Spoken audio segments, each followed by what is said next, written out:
미안한데 혹시 돈 좀 빌려줄 수 있을까? 순간 어이가 없었습니다. 9년 만에 연락이 돈 때문이라니. 하지만 그래도 이유가 궁금해서 여쭤봤죠. 무슨 일 있으신가요? 그때 들은 이야기는 정말 충격적이었습니다. 전처가 마약 사범으로 구속되었다는 거예요. 그것도 상습범이라. 이번에는 형량이 꽤 길 것 같다고 하시더군요. 처음에는 제가 잘못 들은 줄 알았어요. 마약이라니. 하지만 친척분의 이야기는 계속 이어졌습니다. 다음 주에 만나서 자세히 이야기를 하자고 하시더군요. 일주일 후 평택의 한 카페에서 친척분을 만났습니다. 전처가 걱정되어서라기보다는 그냥 궁금했어요. 도대체 어떻게 그렇게 되었는지. 처음에는 대마초였어. 아마 그때 자네하고 헤어지고 같이 살던 백인 남자가 준 것 같아. 친척분의 이야기를 들으니 전처는 우리가 살았을 때부터 이미 대마초를 시작했던 모양이더군요. 그때 군인이라고 말했던 그 백인은 사실 군인이 아니라 주한미군을 상대로 마약을 파는 딜러였다고 해요. 그 말을 듣는 순간 갑자기 기억 너머에 있던 전처의 이상했던 행동들이 하나둘씩 떠올랐습니다. 설거지할 때, 운전할 때 듣는 고품격 토크쇼 서른톡 TV에 오신 걸 환영합니다. 오늘 사연은 몇 년 전 다음 카페에 올라왔던 글로 바람을 피우고 이혼한 아내의 인생을 15년 만에 알게 된 어떤 중년 남성분의 사연입니다. 참으로 안타까운 사연인데요. 본격적인 영상 시작 전 구독과 좋아요 부탁드리고 바로 영상 시작하겠습니다. 안녕하세요. 평택에 사는 40대 후반 남성입니다. 요즘 강남클럽에서 벌어진 마약 사건으로 참 뉴스가 시끄럽네요. 마약 관련 뉴스를 보다 보니 제 지난날들이 떠올라 이렇게 용기를 내서 제 인생에서 가장 큰 상처로 남아있는 이야기를 하려고 합니다. 사실 이 이야기를 쓰기까지 정말 많은 고민이 있었습니다. 혹시라도 제 아들이 이 글을 보게 될까 걱정도 되고 지나간 일을 굳이 꺼내서 이야기하는 게 맞는 건가 하는 생각도 들었죠. 하지만 최근에 있었던 일을 계기로 더 이상 이 무거운 짐을 혼자 안고 가기가 힘들어져서 이렇게 글을 쓰게 되었습니다. 어쩌면 저처럼 비슷한 아픔을 겪은 분들에게 위로가 될 수도 있겠다는 생각이 들었고 무엇보다 이 이야기를 누군가와 나누고 싶었습니다. 제 이야기는 20대 초반으로 거슬러 올라갑니다. 지금으로부터 20여 년 전. 그때는 정말 아무것도 몰랐던 시절이었죠. 군대를 제대하고 갓 23살이었던 저는 세상을 다 가진 것 같은 기분으로 하루하루를 보내고 있었습니다. 제대하고 처음 맞는 봄.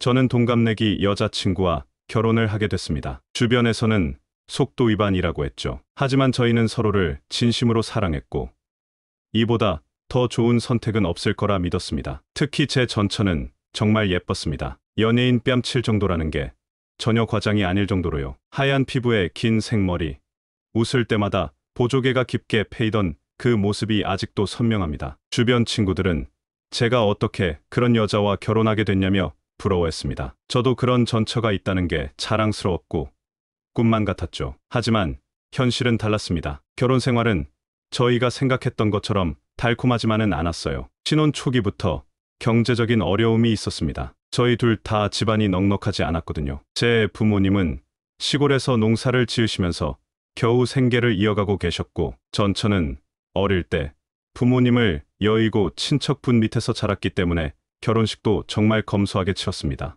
결혼하고 처음 살았던 집은 평택역 근처의 허름한 반지하 빌라였어요. 지금도 그 집을 지나갈 때면 그때의 기억이 생생합니다. 여름이면 습기 차고 겨울이면 곰팡이 피던 그 작은 방에서 저희는 이불 한 채를 덮고 서로를 바라보며 행복했죠. 취업난이 심했던 그 시절.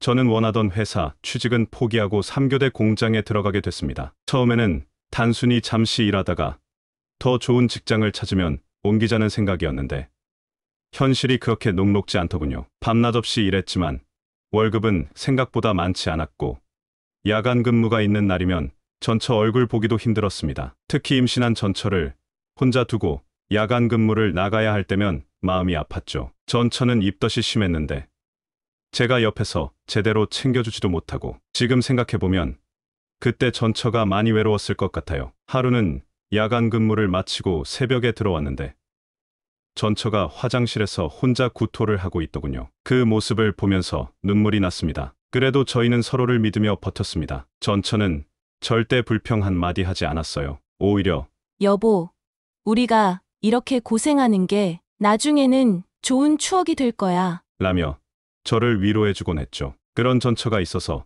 저는 더 열심히 일할 수 있었습니다. 출산 후 1년 정도 지나고 나서 전처는 송탄의 한 부동산에 취직을 했습니다. 처음에는 저도 반대했어요. 아직 애도 어린데 직장 생활을 시작하는 게 맞나 싶었거든요. 하지만 전처는 나도 가만히 있을 수만은 없잖아. 우리 더 좋은 집으로 이사도 가고 아기한테 좋은 것도 해주고 싶어. 라며 설득했습니다. 다행히 제 어머니께서 아이를 봐주시기로 하셨고 그렇게 저희 부부는 각자의 자리에서 열심히 살아가기 시작했습니다. 송탄은 미군 부대가 있는 지역이라 부동산 일이 꽤 괜찮았다고 해요. 현금 거래가 많았고 미군들이 한국 부동산 시장을 잘 모르다 보니 수입이 좋았다고 하더군요. 이런저런 이야기를 들어보면 미군들은 한국의 부동산 시세를 잘 모르니까 조금 비싸게 받아도 크게 따지지 않는다고 했습니다. 게다가 그들은 본국에서 주거 비용을 지원받기 때문에 월세도 한국 시세보다 훨씬 비싸게 받을 수 있었죠. 저는 그런 이야기를 들으면서 전처가 돈을 잘 벌 수 있겠구나 하는 기대감도 있었습니다. 전처는 부동산에서 일을 시작하면서 한 여자 선배를 만났습니다. 이혼한 아줌마라고 했는데 나중에 알고 보니 그 선배가 전처에게 많은 영향을 미쳤더군요. 처음에는 그저 일을 가르쳐주는 선배라고만 생각했습니다. 전처는 퇴근하고 집에 오면 그 언니 얘기를 자주 했어요. 언니가 이렇게 하라고 알려줬는데 진짜 도움이 됐다. 언니가 나 잘한다고 칭찬해줬다. 이런 식으로요. 전처는 그 선배 덕분인지 부동산 일을 빨리 배워나갔습니다. 처음에는 단순히 미군들 방 구경시켜주고 계약서 번역해주는 정도였다고 하더군요. 그런데 시간이 지날수록 실력이 늘어났나 봅니다. 어느 날은 밤늦게 들어와서는 신이 나서 이야기를 하더라고요. 미군 하사한테 월세 비싼 집을 성공적으로 계약했다면서요. 보통 한국인들은 월세 80만 원 정도 받는 집인데 이군한테는 150만 원에 성사시켰다고 자랑하더군요. 저는 그때 전처가 자랑스러웠습니다. 공장에서 밤낮 없이 일하는 제가 버는 월급이 200만 원 초반 정도였는데 전처는 계약 한 건으로 70만 원을 벌었다니까요. 그때는 몰랐습니다. 돈을 쉽게 버는 맛을 알게 된 전처가 어떻게 변해갈지는요. 시간이 지날수록 전처의 수입은 늘어났습니다. 미군들 상대로 하는 거래가 늘어나면서 현금도 많이 다루게 됐죠. 세금 신고도 제대로 하지 않았다고 하니 실제 버는 돈은 더 많았을 겁니다. 전처는 점점 더 일에 자신감이 붙었고 저한테도 더 이상 월급 타령하지 말라며 오히려 저를 나무라기 시작했어요. 여보! 당신은 왜 그렇게 힘들게 일하면서 돈을 적게 버는 거야? 나처럼 머리 좀 써서 일하면 되잖아. 그땐 그 말이 저를 걱정해서 하는 말인 줄 알았는데 지금 생각해보면 은근히 저를 무시하는 뉘앙스가 있었던 것 같네요. 변화는 그때부터 시작됐던 것 같습니다. 전처가 일을 시작한 지 2년쯤 됐을 때였나요? 어느 날 전처가 들떠서 퇴근했어요. 작은 빌딩 하나를 매매하는데 성공했다면서 수수료로 2천만 원을 받았다고 하더군요. 저는 놀라지 않을 수 없었습니다. 제가 공장에서 거의 반년 넘게 피땀 흘려 벌어야 하는 돈을 전처는 한 번의 거래로 벌었으니까요. 그 일을 계기로 전처는 건물 매매에 완전히 빠져들었습니다. 처음에는 저도 전처를 응원했습니다. 우리 가족의 미래를 위해서 열심히 하는 거라고 생각했으니까요. 하지만 그때부터 전처는 조금씩 달라지기 시작했습니다. 일단 퇴근 시간이 점점 늦어졌어요. 처음에는 저녁 7시쯤 퇴근하던 것이 8시, 9시로 밀리더니 나중에는 밤 10시, 11시가 되어서야 들어오곤 했죠. 전처의 설명은 늘 같았습니다. 건물주들이 다들 직장인이라 퇴근 후에나 만날 수 있어. 그리고 이런 큰 거래는 술자리에서 성사되는 경우가 많거든. 여보, 당신도 알잖아. 우리나라가 그렇게 돌아가는 거. 맞는 말이었습니다. 하지만 그게 매일같이 반복되니 좀 이상하다는 생각이 들었죠. 게다가 주말에도 쉬지 않고 일한다고 나가더군요. 일요일에도 오늘 건물주님이 시간 된다고 하시네. 어쩔 수 없어. 라며 나가곤 했습니다. 우리 아이는 이제 3살이었는데 엄마 얼굴 보기가 힘들어졌죠. 다행히 제 어머니께서 아이를 잘 돌봐주셨지만 그래도 엄마가 필요한 나이인데 말이에요. 집에 늦게 들어와서도 전처는 아이한테 크게 관심을 보이지 않았어요. 피곤하다며 씻고 바로 자거나 아니면 핸드폰만 들여다보곤 했죠. 예전처럼 아이를 안아주고 뽀뽀해주는 모습을 보기가 힘들어졌습니다. 그러다 어느 날 어머니께서 조심스럽게 저를 부르셨어요. 그날은 제가 야간 근무를 마치고 아침에 막 들어온 참이었는데 어머니의 표정이 심상치 않았습니다. 아들아, 며느리가 요즘 좀 이상해졌어. 어머니의 말씀은 충격적이었습니다. 전처가 새벽에 술에 취해 들어오는 날이 잦아졌다는 거예요. 어떤 날은 완전히 만취해서 현관문을 열지도 못하고 한참을 서성이다가 들어온다고 했습니다. 더 놀라운 건 그 부동산 언니네 집에서 잔다며 외박을 하는 날도 있다는 거였어요. 아무리 돈을 벌어도 애는 좀 봐야 하는 거 아니냐. 라고 어머니가 타이르셨더니 도리어 화를 냈다고 합니다. 제가 돈 벌어오면 되잖아요. 애는 어머님이 봐주시면 되고. 라며 큰 소리를 쳤다고 하더군요. 어머니는 저한테 화내지 말고 잘 타일러보라고 하셨습니다. 하지만 사실 저는 전처에 외박이 있었다는 사실도 이제야 알았어요. 3교대로 일하다 보니 전처가 언제 들어오고 나가는지 파악하기가 힘들었거든요. 그제서야 지난 몇 달간 있었던 일들이 이상했다는 걸 깨달았습니다. 어머니의 말씀을 듣고 나서 저는 며칠 동안 잠을 이루지 못했습니다. 3교대 근무라 원래도 수면 패턴이 불규칙했는데 이제는 아예 잠드는 것 자체가 힘들어졌어요. 야간 근무가 없는 날이면 이불 속에서 뒤척이다가 전처가 언제 들어올지 기다리곤 했습니다. 그러다 문득 이런 생각이 들었어요. 나는 지금까지 도대체 뭘 하고 있었나? 전처가 이렇게 변할 동안 저는 그저 돈 벌어다 주는 기계처럼 살았던 것 같았습니다. 새벽에 일하고 낮에 자고 또 일하고 그 반복 속에서 정작 제 가정에서 무슨 일이 일어나고 있는지도 모른 채 살았던 거죠. 그래서 계획을 세웠습니다. 야간 근무가 없는 날 전처가 모르게 깨어있기로 한 거예요. 잠든 척하면서 전처가 언제 들어오는지 무엇을 하는지 지켜보기로 했죠. 그날도 어김없이 전처는 늦게 들어왔습니다. 시계를 보니 새벽 1시가 훌쩍 넘은 시간이었어요. 현관문 비밀번호 누르는 소리가 들렸습니다. 평소라면 비밀번호 누르는 소리가 한 번에 나야 하는데 그날따라 몇 번이나 틀리더군요. 술에 취했다는 게 느껴졌습니다. 결국 비밀번호를 제대로 누르고 들어온 전처는 구두를 벗다가 그만 넘어질 뻔했는지 쿵 하는 소리가 났어요. 저는 이불에 누워서 눈을 감은 채 전처의 발소리 하나하나에 신경을 곤두세우고 있었습니다. 전처는 화장실에 들어가 한참을 있더니 거기서 목소리가 작게 들렸습니다. 오빠, 나 잘 들어왔어요. 걱정 마세요. 술에 취한 목소리로 나지막이 속삭이듯 전화를 하고 있었어요. 오빠라니 전 순간 피가 거꾸로 솟는 것 같았습니다. 전처와 저는 동갑이었거든요. 오빠 오늘 너무 많이 마셔서 힘드네요. 나 왜 이렇게 많이 먹인 거예요? 크크? 네, 알겠어요. 오빠도 푹 자고 내일 또 봐요. 오늘 너무 좋았어요. 계속해서 들려오는 전처의 목소리에 저는 주먹을 불끈 쥐었다 폈다 했습니다. 당장 벌떡 일어나 전처를 붙잡고 추궁하고 싶었지만 차마 그러지 못했어요. 아니, 어쩌면 무서웠는지도 모르겠습니다. 내가 알고 있던 전처의 모습이 깨져버리는 게. 그렇게 한참을 문자를 주고받던 전처는 결국 제 옆에 누웠습니다. 술 냄새와 함께 뭔가 이상한 냄새가 났어요. 흙 냄새라고 해야 하나. 약간 축축하고 퀴퀴한, 설명하기 힘든 냄새였습니다. 평소에 전처에게서 나던 은은한 화장품 향기가 아니었죠. 다음 날 저는 회사에 병가를 냈습니다. 도저히 일할 정신이 아니었거든요. 어젯밤의 일이 계속 머릿속에서 맴돌았어요. 전처의 휴대폰을 확인해봐야 했습니다. 하지만 언제부터인가 전처는 휴대폰에 비밀번호를 걸어두기 시작했더군요. 전 이런 생각이 들었습니다. 내가 너무 예민한 건가? 혹시 업무상 연락일 수도 있지 않을까?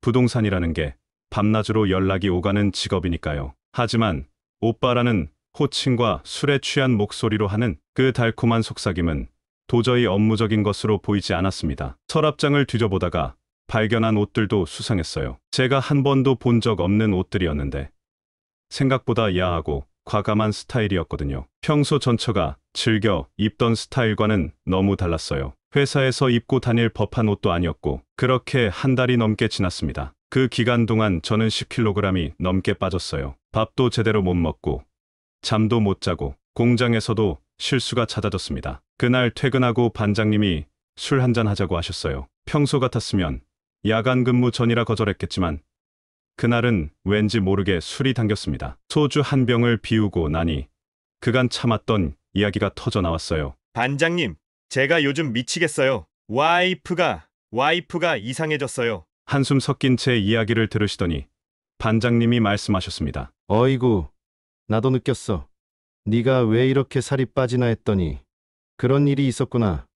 그 말에 옆자리에 있던 기계과 형님도 한마디 거들었습니다. 야, 나도 그런 적 있는데 와이프가 갑자기 늦게 들어오고 이상한 행동하면 100%야. 내 경험상. 그렇게 이야기는 길어졌고 결국 공장 사람들 대부분이 제 고민을 알게 됐습니다. 다들 한결같이 바람났다고 했어요. 어떤 분은 이혼까지 하셨다면서 흥신소 전화번호도 알려주셨고 또 어떤 분은 증거 잡는 법도 알려주셨죠. 하지만 저는 선뜻 행동으로 옮기지 못했습니다. 만약 제가 잘못 의심하고 있는 거라면 전처의 마음에 큰 상처를 줄 것 같았거든요. 그리고 무엇보다 우리 아이 때문이었습니다. 새 살배기 아들에게 이런 아픔을 겪게 하고 싶지 않았어요. 그렇게 며칠이 더 지났을까요? 공장에서 야간 근무를 마치고 나오는데 기계과 김영님이 저를 부르더군요. 예전에 평택에서 조직 생활을 잠깐 하셨던 분이었는데 그만두고 평범하게 열심히 일하시던 분이었습니다. 평소에도 절 많이 아끼고 챙겨주시던 분이었는데 이번엔 표정이 무척 진지해 보였습니다. 야, 내가 널 도와주고 싶은데 한번 만나봐야 할 사람이 있다. 내가 예전에 쌈리 업장 관리할 때 알던 사람이 있다. 웬만한 사람들은 그 사람이 마음먹으면 뭐 하는지 어디 있는지 다 알 수 있어. 여기 연락 한번 해봐라. 김영님의 말씀이 이어졌습니다. 그 흥신소가 평택에서는 꽤 유명하다고 하더군요. 예전에 평택 쌈리길이라고 우리나라에서 손꼽히는 창녀촌이 있었는데 거기서 도망가는 여성들을 전문으로 찾아주는 일을 많이 했다고 합니다. 그분이 이런 일도 잘 하셔. 바람난 와이프 증거 잡기 이런 거. 내가 예전에 그분 통해서 도움받은 적이 있거든. 그때 이후로 그 흥신소 사장님과는 인연이 이어져서 지금도 가끔 연락한다고 했습니다. 원래 이런 일이 값이 꽤 나가. 기본이 500에서 많게는 1000만 원까지 하는데 내가 부탁하면 특별가로 해주실 거야. 200만 원이면 될 거래. 2주 정도면 모든 증거를 잡아준다고 하시더라고. 솔직히 저는 좀 망설여졌습니다. 흥신소라는 곳이 왠지 불법적인 느낌이 들었거든요. 게다가 200만 원이라는 돈도 적은 돈은 아니었습니다. 하지만 김영님은 제 걱정을 아시는지 이렇게 말씀하셨습니다. 걱정 마라. 그 사람 돈은 좀 밝혀도 뒤통수는 안 친다. 돈값은 할 거야. 김영님의 이야기를 들으니 조금은 안심이 됐습니다. 특히 그분이 예전에 조직폭력배 생활을 청산하고 이제는 합법적으로 일한다는 말씀을 해주셨을 때는 왠지 신뢰가 갔어요. 그리고 말야. 네가 이렇게 하루하루 지친 얼굴로 사는 것보다는 차라리 확실히 아는 게 낫지 않겠어? 혹시 전처가 결백하다면 그건 그것대로 다행이고 만약 정말 문제가 있다면 빨리 알고 대처하는 게 좋잖아. 그날 밤 집으로 돌아가는 길에 김영님의 말씀이 계속 머릿속에 맴돌았습니다. 맞습니다. 이렇게 하루하루 의심하면서 사는 게 더 힘들었거든요. 매일 밤 전처의 행동을 감시하고 휴대폰을 몰래 보려고 하고 그런 생활이 저를 너무 지치게 했어요. 일주일을 더 고민했습니다. 흥신소에 의뢰를 하는 게 과연 옳은 선택일까? 이게 최선일까? 하지만 시간이 갈수록 저는 점점 더 망가져갔어요. 잠도 제대로 못 자고 일도 제대로 못하고 아들을 볼 때면 더 마음이 아팠습니다. 아빠, 엄마는 언제 와? 아빠, 나 엄마가 보고 싶어. 이제 3살배기인 아들은 항상 엄마를 찾았습니다. 하지만 정작 엄마는 집에 있을 때조차 아들에게 신경 쓰지 않았어요. 피곤하다며 방에만 틀어박혀 있거나 아니면 핸드폰만 들여다보고 있었죠. 결국 저는 김영님께 전화를 걸었습니다. 형님, 그 흥신소 한번 만나보고 싶습니다. 다음 날 퇴근하고 김영님과 함께 평택의 사무실로 찾아갔습니다. 오래된 건물이었고 담뱃전내가 가득한 사무실에서 흥신소 사장님을 만났는데 제가 상상했던 것과는 많이 달랐어요. 40대 후반으로 보이는 남자분이었는데 회사원처럼 단정한 느낌이었습니다. 동생 소개로 오셨다고 하니까 특별히 싸게 해줄게. 내가 이런 일은 전문이에요. 사장님의 말씀을 들으니 신뢰가 갔습니다. 송탄 미군 부대 근처의 상황을 꿰뚫고 계시더라고요. 게다가 김영님이 먼저 말씀해 주신 덕분인지 가격도 200만 원으로 저렴하게 해주셨어요. 딱 2주만 시간 줘라. 확실하게 잡아줄게. 그렇게 계약을 하고 돌아오는 길, 김영님이 제 어깨를 두드리며 말씀하셨습니다. 잘했어. 이제 너무 마음고생하지 말고 일단 2주만 기다려보자. 그동안은 평소처럼 행동해. 절대 티 내지 말고. 그렇게 2주를 기다렸습니다. 정말 긴 2주였어요. 전처의 행동은 여전했고 저는 뭔가 이상한 낌새를 계속 느꼈지만 김영님 말씀대로 최대한 티를 내지 않으려 했습니다. 그저 평소처럼 3교대 근무를 하면서 시간을 보냈죠. 야간 근무가 있는 날이면 전처는 더 늦게 들어왔어요. 제가 없는 틈을 노리는 것 같았죠. 어머니께서는 그런 며느리를 보면서도 말없이 아들만 돌봐주셨습니다. 저도 어머니께 괜히 더 걱정 끼쳐드리고 싶지 않아서 흥신소 이야기는 하지 않았어요. 2주가 지나고 드디어 흥신소 사장님에게 연락이 왔습니다. 퇴근하고 바로 만나자고 하시더군요. 가슴이 쿵쾅거렸어요. 도대체 어떤 이야기를 듣게 될지. 한편으로는 두렵기도 했습니다. 평택의 한 조용한 찻집에서 사장님을 만났습니다. 사장님은 차분한 목소리로 말씀을 시작하셨어요. 동생이 예상한 대로 바람이 많네. 순간 온몸에 힘이 빠졌어요. 예상은 했지만 실제로 그 말을 듣게 되니 정말 다리에 힘이 풀리더군요. 하지만 이어지는 이야기는 더 충격적이었습니다. 여기 사진들 봐라. 너무 충격받지는 말고. 사장님이 건네주신 봉투에는 여러 장의 사진이 들어있었습니다. 첫 번째 사진에는 전처가 양복 차림의 중년 남성과 함께 있었어요. 송탄의 어느 고급 일식집 같았습니다. 단순히 업무 미팅일 수도 있겠다는 생각이 들었죠. 하지만 그 다음 사진들은 같은 남자와 노래방에서 밀착해서 앉아있는 모습, 그리고 어두운 밤거리에서 손을 잡고 걸어가는 모습, 부동산 사장이라고 했습니다. 전처가 일하는 곳과 같은 건물에 있는 다른 부동산의 사장이라고 하더군요. 이 남성과는 일주일에 2-3번 정도 만나는 것 같다. 주로 늦은 저녁에 만나서 술을 마시고. 그런데 이게 끝이 아니었어요. 사장님은 또 다른 사진들을 보여주셨습니다. 이번에는 백인 남성과 함께 있는 전처의 모습이었어요. 처음에는 미군 장교인가 했는데 민간인 복장이었습니다. 문제는 요놈이다. 양놈하고도 자주 만나더라. 주로 송탄의 미군 전용 클럽에서 만나는데. 사진 속에는 전처가 그 백인 남성과 키스하는 모습도 있었고 그의 집으로 보이는 곳에 함께 들어가는 모습도 있었습니다. 그리고 더 놀라운 건 또 다른 남자, 흑인 남성과도 비슷한 관계를 맺고 있다는 거였어요. 사실 우리도 좀 놀랐다. 여러 명하고 문어발로 바람을 피우는 건 자주 있는데 양놈하고 깜둥이랑 같이 노는 건 흔하지는 않거든. 유가민의 동생. 말씀을 잊지 못하시는 사장님의 표정에서 안타까움이 느껴졌습니다. 저는 그저 멍하니 사진들을 바라보고만 있었어요. 그때 제 나이가 고작 27살이었는데 이런 일을 겪으리라고는 상상도 못했죠. 이 정도면 이혼 소송에서 충분한 증거가 될 거요. 확실한 증거 사진들이고 시간과 장소가 모두 기록되어 있으니까. 사장님의 말씀이 귓가에 흘러들어왔지만 제 머릿속은 이미 하얘져 있었습니다. 분명 전처의 외도를 의심하긴 했지만 이 정도일 줄은 몰랐어요. 게다가 여러 명과 동시에, 그것도 인종과 나이도 제각각인 남자들과.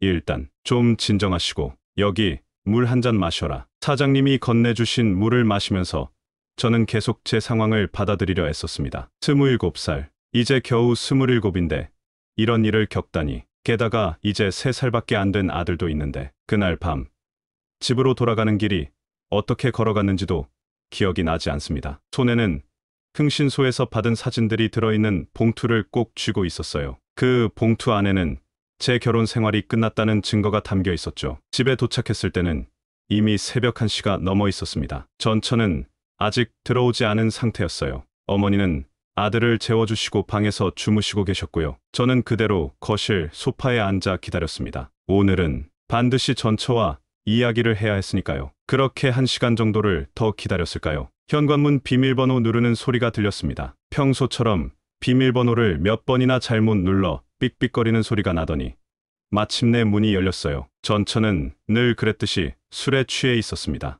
여보. 불을 켜고 소파에 앉아있는 저를 보자 전처는 살짝 놀란 듯했어요. 하지만 이내 피곤한 표정으로 말했습니다. 잠깐 이야기 좀 하자. 내일 하면 안 돼. 나 지금 너무 피곤해서. 혹시 바람 피우는 거야? 제 입에서 나온 말에 전처는 순간 멈칫했다가 어이없다는 듯 웃더군요. 무슨 소리야? 헛소리 하지 말고 자요. 그럼 이건 뭐야? 제가 사진들을 꺼내자 전처의 표정이 순식간에 굳어졌습니다. 처음에는 그저 멍하니 사진들을 바라보더니 이내 얼굴이 불그락불락해지기 시작했어요. 당신 날 미행했어? 오히려 제가 잘못한 것처럼 따지는 말투였습니다. 그 순간 저는 정말 머리가 하얘졌어요. 지금까지 참아왔던 감정들이 한꺼번에 올라오는 것 같았습니다. 미행은 당신이 이러고 다니니까 할 수밖에 없었잖아. 이게 뭐야? 이 사진들은 또 뭐고? 한 명도 아니고 셋이나, 그것도 나이도 제각각인 남자들하고. 아니, 내가 당신한테 말 안 하고 그런 건 미안한데 저 박 사장님은 그냥 나 도와주시는 친한 사장님이고 저기 외국인들은 나한테 손님 연결해준 사람들이라 술 한잔 같이 마신 거야. 아무 일도 아닌데 왜 이래? 전처의 말 한마디 한마디가 비수가 되어 가슴을 파고들었습니다. 그동안 저를 얼마나 무시하고 있었는지가 고스란히 느껴지는 말투였어요. 넌 손님들하고 키스도 하고 같이 집에도 같이 들어가냐? 아, 미안해. 그때 내가 술을 너무 많이 마셨어서 잠깐 쉬고 온 거야. 아무 일도 없었다니까. 도대체 나를 뭘로 보는 거야? 이게 싫으면 돈을 더 많이 벌어와. 나도 일하기 싫어. 말다툼이 점점 격해졌습니다. 그때 우리 아들이 울음소리가 들렸어요. 싸움 소리에 깨어난 모양이었죠. 하지만 전처는 아랑곳하지 않고 계속해서 저를 몰아세웠습니다. 내가 뭘 잘못했는데? 나 혼자 아등바등 돈 버느라 살아야 해. 왜? 나한테 뭐라고 하는 거야? 네가 지금 돈만 벌러 나가는 거야? 왜 딴 새끼하고 놀아나는 건데? 너 부동산을 하는 게 아니고 술지면 갔지나? 이 미친 새끼 뭐라고? 그때 어머니가 방에서 나오셨습니다. 울고 있는 아들을 안고 계셨어요. 이 시간에 무슨 소리들이 이렇게 크니 애기도 있는데. 하지만 전처는 어머니를 보자 더욱 날이 섰습니다. 어머님은 왜 나서세요? 저희 부부 일인데 항상 이러시니까 내가 이 집에서 숨도 못 쉬고 사는 거예요. 얘야, 내가 뭐 그저 애기 생각해서. 아이고, 애기 하시네. 그럼 어머님이 키우세요. 어차피 지금도 어머님이 다 키우시잖아요. 더 이상 참을 수가 없었습니다. 순간 제 손이 올라가 있었어요. 전처의 뺨을 때리고 말았습니다. 그때까지 한 번도 여자를 때려본 적 없던 제가 전처의 뺨을 때리다니. 하지만 그 순간 전처도 미친 듯이 저에게 달려들었어요. 핥히고 때리고 완전히 제정신이 아닌 것처럼 날뛰었습니다. 어머니가 말리려 하셨지만 소용없었어요. 결국 누군가가 신고를 했는지 경찰이 왔고 저는 경찰서에 끌려가게 됐습니다. 경찰서에서 조사를 받고 돌아왔을 때는 이미 전처가 집을 나간 뒤였어요. 어머니 말씀으로는 옷까지 몇 개 챙겨서 나가더라고 하시더군요. 아들은 그대로 두고 가면서 한마디도 하지 않았다고 합니다. 아들은 계속 엄마를 찾으며 울었습니다. 저는 그런 아들을 달래면서도 눈물이 멈추지 않았어요. 어머니는 말없이 제 등을 쓰다듬어 주셨습니다. 그날 밤 우리 가족의 일상은 완전히 깨져버렸어요. 전처가 집을 나간 후 저는 미친 듯이 전처를 찾아다녔습니다. 원래 부모님이 일찍 돌아가셔서 고아였던 전처는 친정도 없었고 그나마 어릴 때 봐주셨던 친척분이 계셨는데 그분도 전처의 행방을 모른다고 하셨어요. 경찰에 실종 신고도 해봤습니다. 하지만 경찰은 그저 전처가 살아있다는 것만 확인해 줄 뿐 어디에 있는지는 알려주지 않았어요. 성인이 자의로 나간 거라며 본인이 위치를 알리기를 원치 않는다고 했습니다. 다시 한번 그 흥신소를 찾아갔습니다. 사장님은 제 사정을 듣고는 흔쾌히 도와주시겠다고 하셨어요. 이번에는 수임료도 많이 깎아주셨습니다. 아마도 제 사정이 딱하게 보이셨나 봅니다. 한 달 정도가 지났을까요? 사장님에게서 연락이 왔습니다. 전처의 행방을 찾았다고 하더군요. 제 예상대로, 아니, 어쩌면 가장 두려웠던 상황이 현실이 되어 있었습니다. 와이프는 그 양놈이랑 살고 있다. 송탄에 있는 외국인들 많이 사는 아파트에서. 저는 그 아파트로 달려갔습니다. 문이 잠겨 있어 못 들어갔지만 밖에서라도 기다리겠다고 버텼어요. 몇 시간을 기다리다가 드디어 전처를 볼 수 있었습니다. 그 남자의 차에서 내리는 모습이었는데 완전히 다른 사람이 된 것 같았어요. 용기를 내서 전처에게 다가갔습니다. 처음에는 저를 차갑게 대했지만 제가 눈물로 매달리자 전처의 표정이 조금씩 흔들리기 시작했어요. 제발 한 번만 더 생각해봐. 우리 다시 시작해보자. 내가 다 참을게. 다 이해할게.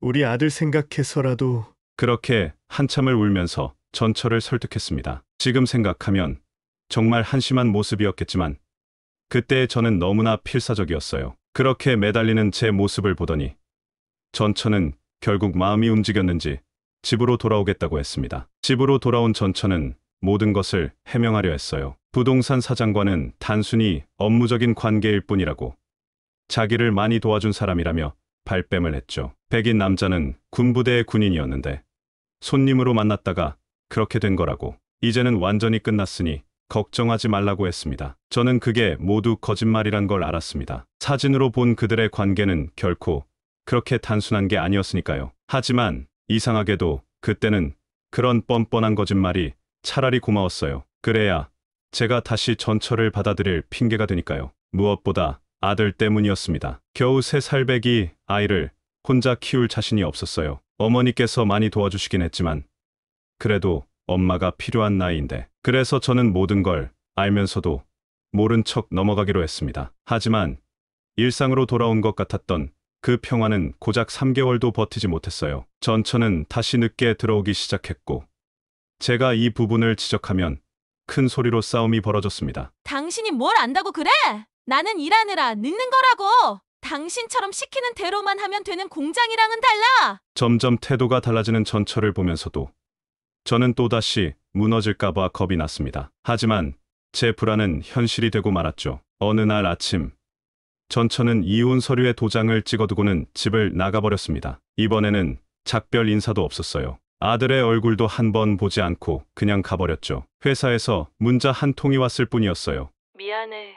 우리는 이제 같이 살기는 어려울 것 같다. 앞으로도 이렇게 계속 반복될 게 뻔한데 그냥 서로 행복을 찾자. 우리 아들은 당신이 예쁘게 잘 키워줘. 지금 내 상황으로는 그게 불가능할 것 같아. 이기적이라 미안해. 그런데 내가 그 집에 있으면 더 안 좋은 일들이 생길 거야. 우리 모두를 위해서 내가 나갈게. 그게 전처의 마지막 연락이었습니다. 그 후로 다시는 연락이 없었어요. 이번에는 전처럼 찾아다닐 힘도 없었습니다. 흥신소에 의뢰를 할 돈도 부족했고 그보다 더 이상은 제 자신이 버틸 자신이 없었어요. 그렇게 저는 결국 이혼을 하게 됐습니다. 27이라는 어린 나이에 3살배기 아들을 데리고 싱글파더가 된 거죠. 한동안은 술에 빠져 살았어요. 밤이면 술을 마시며 하염없이 울었고 낮에는 일도 제대로 못했습니다. 이혼 후 처음 몇 달은 정말 힘들었습니다. 매일 밤 술을 마셨어요. 일을 마치고 집에 오면 어머니께서 아들을 재워놓으신 후에 저를 기다리고 계셨는데 그때마다 취한 채로 들어와 엉엉 울었죠. 어머니는 그런 제 모습을 보시며 가슴 아파하셨을 텐데 말없이 등을 두드려 주시기만 하셨어요. 아들아, 이제 그만 일어나자. 내 인생은 여기서 끝이 아니야. 어머니의 그 말씀이 제게는 큰 위로가 되었습니다. 맞습니다. 제 인생은 여기서 끝이 아니었어요. 무엇보다 이제 3살배기 아들의 아빠였으니까요. 아들은 이제 저밖에 없었습니다. 점점 술을 줄여나갔어요. 대신 퇴근하고 나면 아들과 시간을 보내려 노력했습니다. 어머니께서 아들을 돌봐주시는 동안 제가 일을 하러 갔다면 이제는 제가 집에 있을 때만큼은 아빠 노릇을 제대로 해야겠다고 생각했거든요. 3교대 공장 일을 하면서 아이를 키우는 건 정말 쉽지 않았습니다. 다행히 어머니께서 많이 도와주셨지만 그래도 한계가 있었죠. 특히 야간 근무가 있는 날이면 아들 얼굴 보기가 정말 힘들었어요. 엄마, 우리 아들 어떡하죠? 내가 이러고 사는 게 맞는 걸까요? 가끔 어머니께 이렇게 푸념을 하면 어머니는 늘 같은 말씀을 하셨습니다. 걱정 마라. 엄마가 있잖아. 내가 열심히 일해서 돈 벌고 나머지는 엄마가 다 할게. 그렇게 하루하루를 버텨나갔습니다. 시간이 흐르면서 조금씩 마음의 상처도 아물어갔어요. 더 이상 술에 의존하지 않게 되었고 일도 더 열심히 하게 됐습니다. 반장님께서도 제 사정을 아시고 많이 배려해 주셨어요. 이제 좀 얼굴색이 돌아오는 것 같네. 그래, 그래야지. 평생 그렇게 살 순 없는 거고. 그렇게 5년이 흘렀을까요? 아들도 이제 초등학교에 들어갈 나이가 되었고 저도 조금씩 새로운 인생을 꿈꾸기 시작했습니다. 더 이상 공장 일만 하고 싶지 않았어요. 뭔가 제 사업을 해보고 싶다는 생각이 들었죠. 마침 그때 지금의 아내를 만났습니다. 공장 동료의 소개로 만난 그녀는 저와 비슷한 처지였어요. 이혼 후 혼자 딸아이를 키우고 있었거든요. 서로의 아픔을 이해할 수 있었기에 자연스럽게 가까워졌습니다. 처음에는 조심스러웠어요. 한 번의 실패를 겪은 후라 쉽게 마음을 열 수 없었거든요. 하지만 그녀는 달랐습니다. 제 아들을 진심으로 아끼고 사랑해 주었고 어머니께도 정성껏 공경하는 모습을 보였어요. 1년 정도 만난 후에 결혼을 결심했습니다. 어머니께서도 많이 좋아하셨어요. 특히 아들이 새엄마를 잘 따르는 모습을 보시면서 안심하시는 것 같았습니다. 이제야 내 아들도 좀 살 것 같다. 결혼하고 나서 저는 큰 결심을 했습니다. 더 이상 공장 일은 하지 않기로 한 거예요. 그동안 모아둔 돈으로 작은 가게를 하나 냈습니다. 처음에는 정말 힘들었어요. 장사가 쉽지 않았거든요. 하지만 아내가 옆에서 많이 도와줬고 점점 자리를 잡아갔습니다. 새로운 아이도 생겼어요. 이제 우리는 5 식구가 되었습니다. 제 아들, 아내의 딸, 그리고 우리의 막내. 비록 재혼 가정이었지만 우리는 그 누구보다도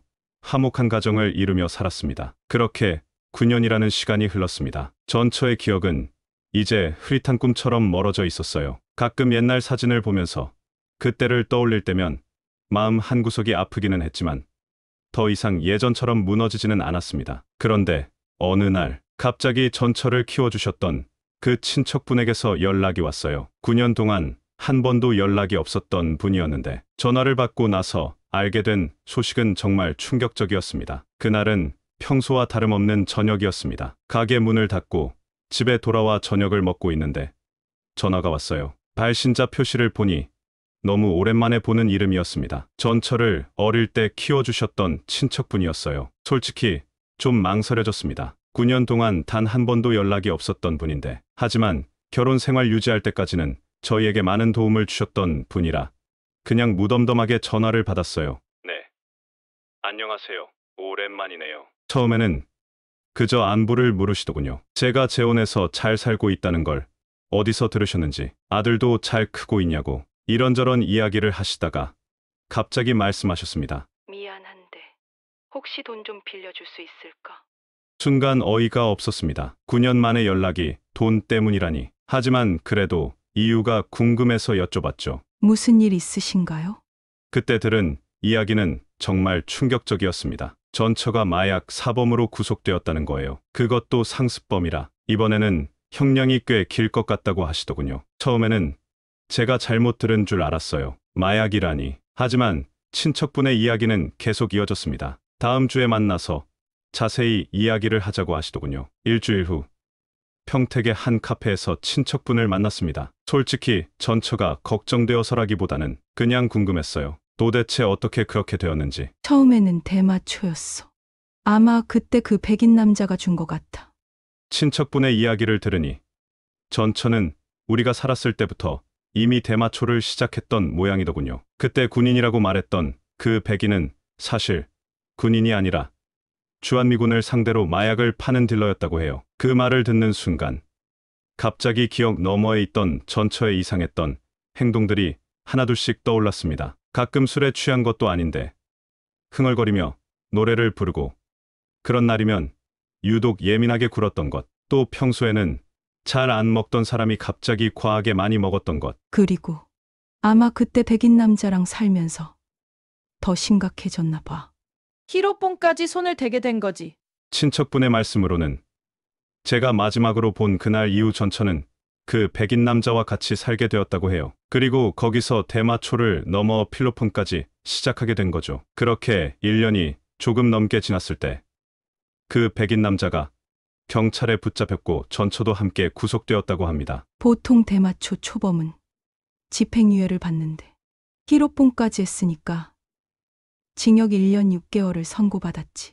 그렇게 처음으로 감옥에 가게 된 전처는 출소 후에 완전히 달라져 있었다고 해요. 친척분께는 한 달에 한두 번이라도 연락하던 사람이었는데 출소 후에는 연락도 끊기고 걱정이 되어서 찾아보니 천안의 한 룸사롱에서 일하고 있더랍니다. 얼굴도 못 알아볼 정도로 변해 있더라. 살도 많이 빠지고 그때 내가 이러고 살지 말라고 제발 정신 차리라고 했는데 하지만 전처의 대답은 의외였다고 해요. 이모, 이제 돌이킬 수 없는 거려. 이게 제 인생인가 봐요. 그렇게 해맑게 웃으며 말하더랍니다. 친척분은 마음이 너무 아팠지만 더 해줄 수 있는 게 없었대요. 그렇게 또 3년 정도가 지났을 때 오랜만에 전처에게서 연락이 왔답니다. 돈을 빌려달라고요. 알고 보니 술집에서 만난 손님들과 마약을 하고 집단 난교를 하다가 경찰에 적발돼 구속된 상태였던 거예요. 하지만 경제적으로 어려웠던 친척분은 아무것도 해주지 못했고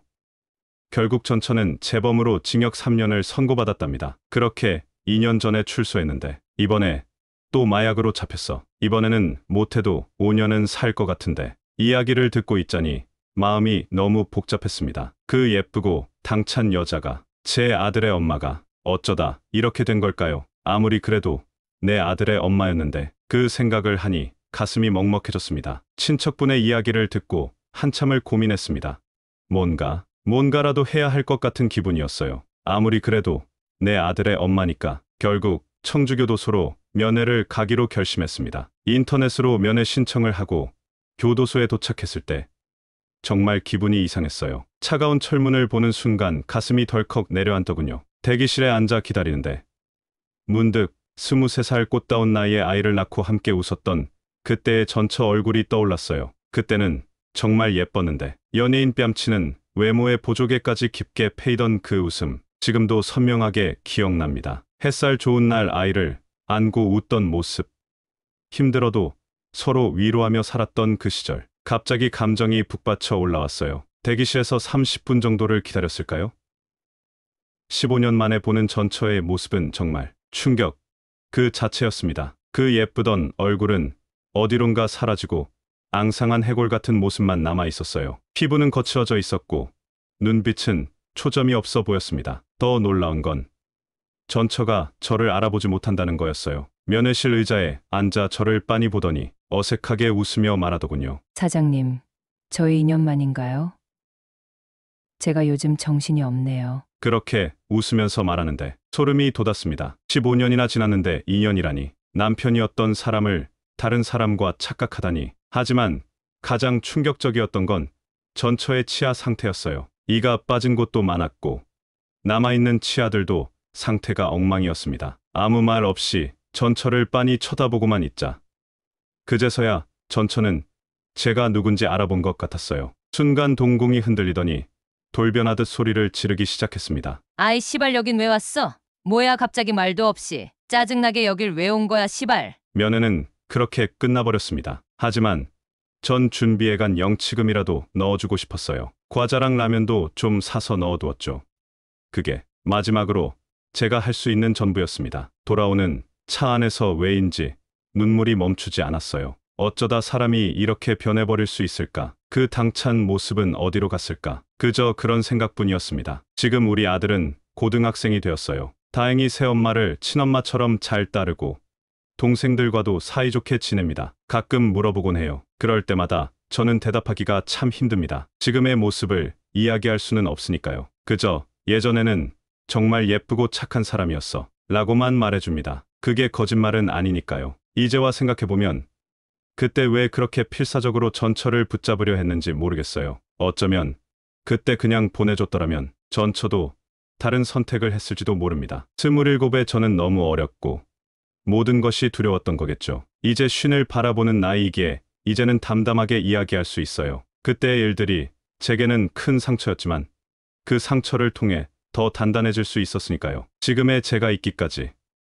그 시절의 아픔이 있었기에 가능했다고 생각합니다. 가끔 생각합니다. 5년 후 전처가 출소하면 어떻게 될까? 이번에는 정말 새로운 삶을 살 수 있을까? 하지만 저는 더 이상 그곳에 개입하고 싶지 않습니다. 그저 먼 발치에서 바라볼 뿐입니다. 우리 아들이 언젠가 친엄마를 만나고 싶어 할지도 모릅니다. 그때가 되면 어떻게 해야 할지 아직은 잘 모르겠어요. 하지만 지금은 이대로가 좋습니다. 새로운 가족과 함께 만들어가는 일상이 행복하니까요. 이렇게 제 이야기를 글로 써내려가면서 많은 생각이 들었습니다. 누군가에게는 이런 제 이야기가 위로가 될 수 있을까요? 저처럼 젊은 나이에 이혼을 겪고 혼자서 아이를 키우는 분들에게 희망이 될 수 있다면 좋겠습니다. 인생은 참 알 수 없는 것 같아요. 그때는 세상이 끝난 것 같았는데 지금은 또 다른 행복을 찾았으니까요. 여러분들도 힘내셨으면 좋겠습니다. 언제나 희망은 있습니다. 오늘 영상은 여기까지입니다. 온갖 사연을 전부 읽는 저이지만 이 글에 나오는 전처분은 열 손가락 안에 들 정도로 막장의 인생을 살고 계신데요. 그래도 다행인 건 글쓴이 분은 상처를 이겨내고 잘 살고 계신다는 점입니다. 앞으로도 행복한 인생을 사시기를 바라겠습니다. 그럼 다음 영상에도 흥미롭고 재미있는 이야기로 찾아뵙겠습니다. 마지막으로 구독과 좋아요 부탁드리고 지금까지 서른톡이었습니다. 감사합니다.